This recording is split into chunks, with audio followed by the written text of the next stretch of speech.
Колега Павле, помина времето за релативизирање и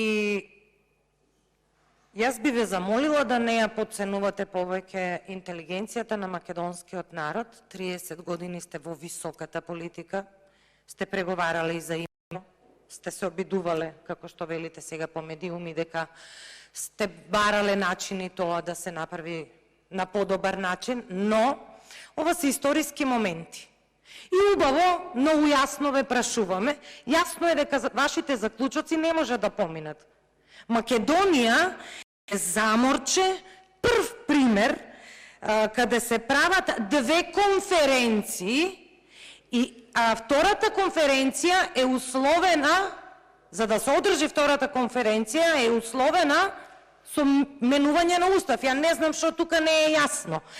Република Македонија е заморче на Европската Унија и еве јас ги прашувам и горе присутните и вас лично, дали има земја кандидат или земја која што влегла во Европската Унија со вакви услови? Нема.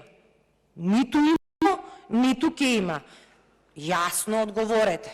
Дали ќе излезете сега веднаш од владата, а не се секирајте, она нема да падне, затоа што има луѓе кои што чекаат позади вратата за да влезат. Тоа ни е јасно.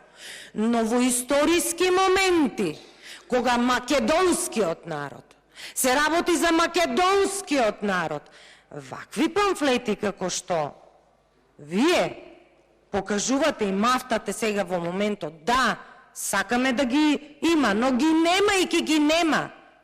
Бидејќи кога Урсула доаѓаше 2018 година тука, не е прв, да се разбереме, на госпоѓата Урсула, не е прв пат да доаѓа тука. Доаѓаше и 2018 година, само тогаш беше министерка за надворешни работи и заедно и со Ангела Меркел не убедува дека уште ова, сменете го името и готово. Вие сте членка на почнувате преговори, ќе бидете членка, заслужувате. Немојте, ве молам. Значи 30 години само отстапки, отстапки, отстапки, отстапки. Уште што да дадеме, колега Павле Трајанов? Уште што? Душата да им ја дадеме и со тоа нема да се задоволат. И таа ќе ја нарекуват българска им е душата. Па немаме веќе што да дадеме.